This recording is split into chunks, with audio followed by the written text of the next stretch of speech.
Cerveau chez l'enfant. La découverte a été réalisée par des chercheurs à Montréal qui souhaitent maintenant tester des traitements potentiels pour cette maladie qui emporte 200 petits Canadiens chaque année.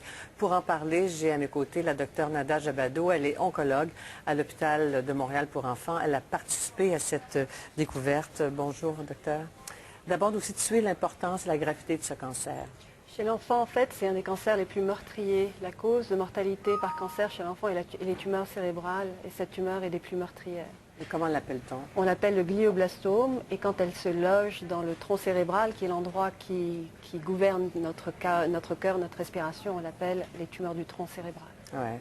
Et pour vous, annoncer ce diagnostic, c'est terrible. C'est très difficile, en fait, malheureusement, quand c'est une tumeur du tronc cérébral, c'est un arrêt de mort que j'annonce à ses parents.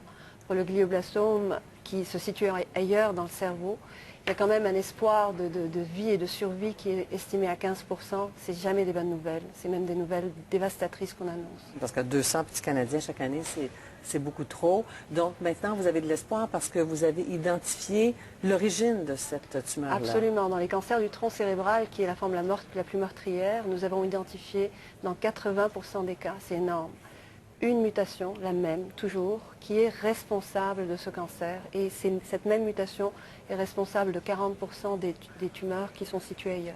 Est-ce qu'on la comprend, la mutation, maintenant? En fait, on comprend pourquoi ces tumeurs sont tellement résistantes au traitement. Cette mutation est en fait dans un des gènes les plus importants pour protéger notre génome, notre patrimoine génétique. Notre ADN. Notre ADN, et pour lui permettre de s'exprimer. Il faut comprendre que notre ADN est pareil dans toutes nos cellules. C'est la manière dont on l'impacte et la manière dont on l'exprime qui fait qu'on est une cellule du cerveau, du cœur. Et tout cet empaquetage est lié à ce gène en particulier. Et le fait que cette mutation survienne dans ce gardien de notre génome fait qu'on a un mauvais empaquetage, une mauvaise expression. On a une surprotection de la tumeur qui ne répond plus à la radiothérapie ou à la chimiothérapie. Et surtout une cellule qui reste très indifférenciée et qui va donner lieu à ce cancer très dévastateur. Donc c'est tout un mystère. Ça, c'est différent des autres cancers. C'est différent des cancers de l'adulte, c'est différent des autres cancers, des leucémies. C'est vraiment très propre et très spécifique et on a regardé partout à cette forme de tumeur du cerveau. Et c'est important parce qu'au lieu de taper dans le vide, on sait exactement où chercher la cure. Et c'est vraiment un message d'espoir, pas pour aujourd'hui, mais très prochainement, demain j'espère, pour mes petits patients et pour d'autres patients ailleurs. Donc, il faut poursuivre les recherches sur les traitements maintenant, sur la cure. C'est ça que cette découverte vous permet? Désolée. C'est exactement ça. Cette recherche, cette découverte a été possible parce que le gouvernement canadien et le gouvernement du Québec a investi dans la recherche.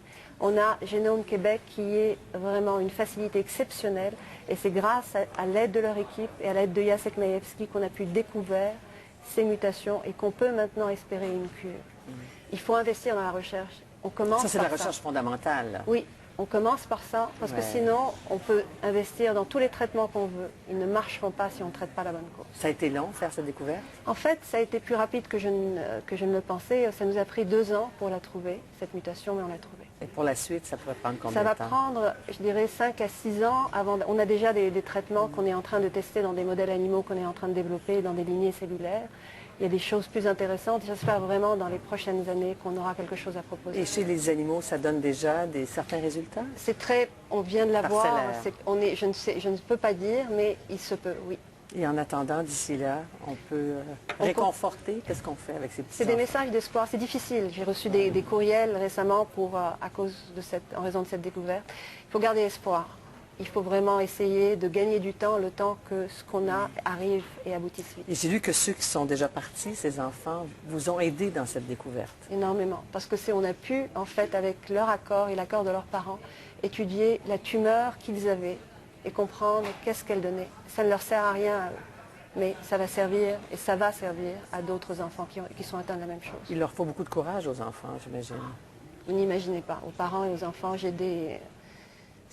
chacun a une très belle histoire, c'est des pertes énormes pour les parents et pour moi. Bien, merci de faire ces recherches, Mme Jabado, et de donner de l'espoir. Merci beaucoup de m'inviter. Merci à vous. Merci.